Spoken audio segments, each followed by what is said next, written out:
I'm Dr. George Flynn, and you're watching In-Depth TV.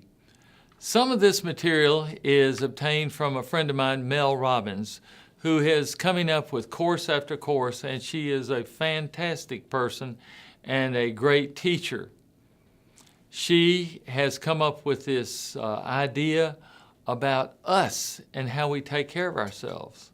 And I want to take some of those ideas and share them with you also. But wouldn't it be just awesome? It would be terrific if your brain worked this way so that it only allowed you to say good things about yourself. Good things, not bad things. If you're there checking in yourself out in the mirror and you're saying, hello, handsome, or hello, gorgeous, you just keep getting more amazing every day. Now, have you ever said that to yourself?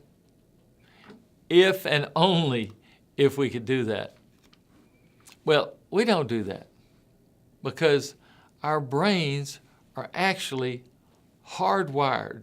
They're acculturated. They're developed to pick up on the negative. That's right. The negative stuff, not the positive stuff. You know, when you take a test, your brain, you'll say, well, I got this right and this right and this right. No, we say, I got this wrong and this wrong and this. We pick up on the negative. Well, now, that's not so bad because attention to the negative stuff has kept us alive back when we were dwelling in the caves. But it doesn't do us a whole lot of good today when that negative focus becomes actually self-defeating. We call it negative self-talk. And this negative self-talk, and it causes limited beliefs. You believe you're limited in what you can do and what you can be. This is all heavy baggage that we carry around with us every day. And it's how much trust that you put into that baggage that really matters. Would your best friend be your best friend if he or she told you that you're terrible? That you don't do anything right? You can't get it right. You are always messing up. What would it be like? Would you want that person to be your best friend?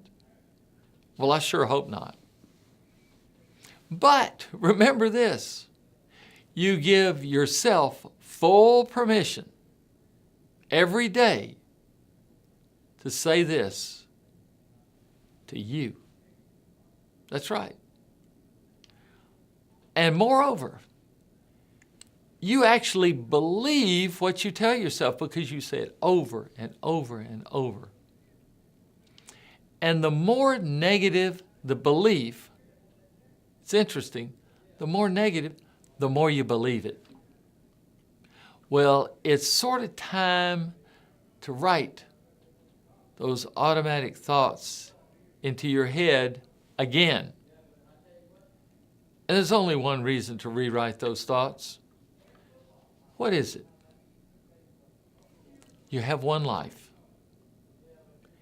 and you have one existence, and you are worth it. Well, to even get you to the starting point on the field of play where you start believing that you're worth it, you have to first know when you're telling yourself the opposite. You have to be aware of how much you beat up on yourself every day. And when you disconnect yourself from the actual truth about you and the situation. Because the real truth is, you are enough already. You're enough. Let me say that one more time. The truth is, you're enough already. You don't have to take another course. You don't have to learn another fact. You don't have to do anything. You are already enough. Now, first thing, let's do something fun. Let's name this voice in your head that keeps putting you down. Let's give it a kind of name so that when you say it, this name, you cringe because you know what that name is there to do. So you just pick a name. Now, I'll help y'all come up with some names, but you pick your own name for this voice, this negative voice in your head.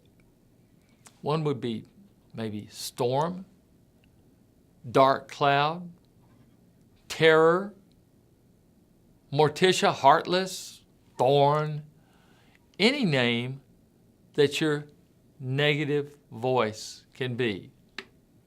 Now remember, it's a negative voice. Bully, you can come up with that negative voice, a name for it, because we're going to name it. And now you've had the proverbial wake-up call about the voices that are in your head. So it's time to do the work of switching them out. So each time you repeat a thought, you make a connection. That makes your connection in the brain even stronger every time you repeat that thought.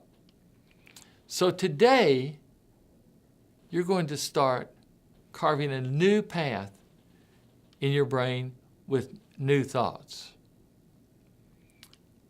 You know, there's another technique for doing this, putting the rubber band around your wrist. Whenever you think a negative thought, you pull the rubber band and you snap it. Yeah, it hurts. That'll help you stop thinking those negative thoughts. It'll help you become aware. But you say, okay, I'm willing to try it with a rubber band or with rethinking my thoughts. Instead of thinking, say you look in the mirror and you say, I'm so fat. Instead of thinking that, think this. My body doesn't look exactly the way I want it to, but I love what it does for me. Now see, you thinking, I love what my body does for me. It gets me places. It takes care of me. It, fulfills my physical needs. Another one, instead of thinking, I'm not good enough for this, think this. I'm always doing the best I can with the knowledge that I have at the time that I'm doing it. I'm always doing the best I can with the knowledge that I have and the time that I'm doing it. That's better. Instead of thinking, my job is terrible, think this. I'm taking action every day to be in a job that I can enjoy. I'm taking action every day to be in a job that I enjoy. Here's another one. Instead of thinking, I can't find a partner, what's wrong with me? Think this. I'm 100% whole already on my own. I'm enough on my own.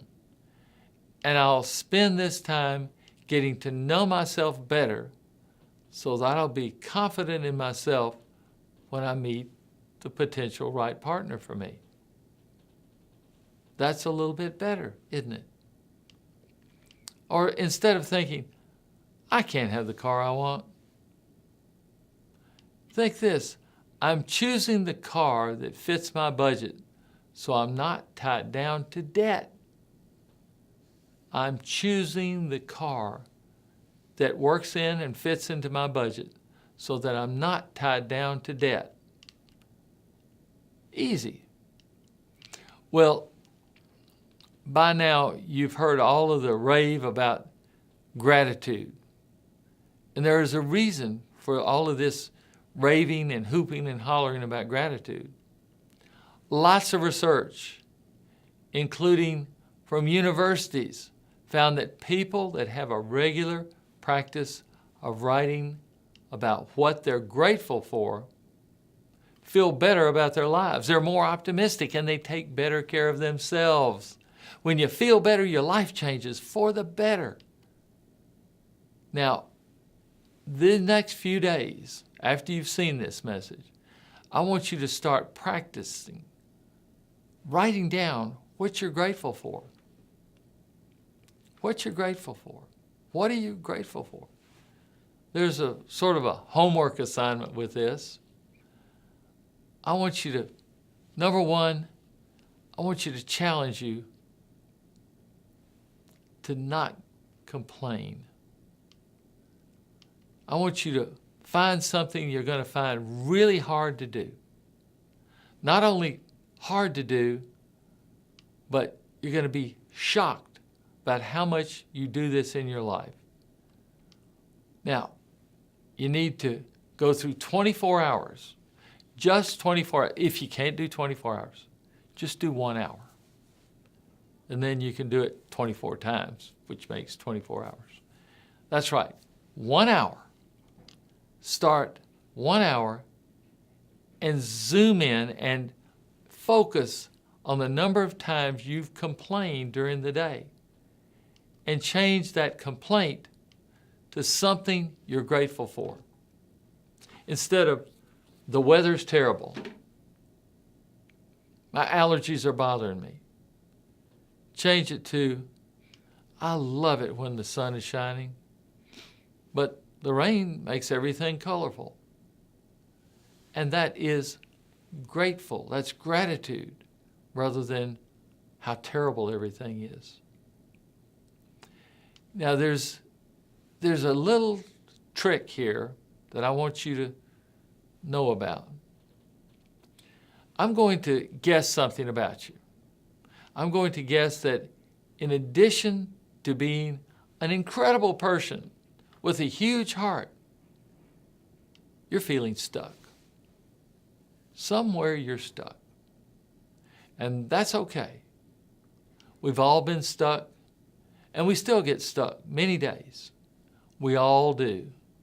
Part of the reason that you get stuck is because your self-worth plummets from time to time. Now today, after this broadcast, I want you to learn how to change that with a simple tool called visualization. Dump your overwhelm. Sometimes we get stuck because we feel overwhelmed. When your brain is fried, there's too much going on in there. The term is called a cognitive load, which basically means you can only handle so much. If there's too much going on in your mind, things will start to spill over. It's like, something in a cup or in a coffee cup that's too full. Things will spill over. So unload your brain before everything spills over. Now focus on the one thing that you want to do. Forget everything else except that one thing that you want to get done. You don't need to worry about it. It's all written down. Everything else on this list is either gets deleted, delegated, or delayed till later. So your brain feels so much better because you only want to do one thing. And feel free to take that step forward to do that one thing that matters most. And your brain's going to love you for it. You should know that the brain doesn't function well on too little sleep, so I want you to get plenty of sleep. And your brain is complex, beautiful, and worth it. So let's take care of ourselves. Let's focus on that one thing and don't try to do a million things at one time. And enjoy life. I'm George Flynn.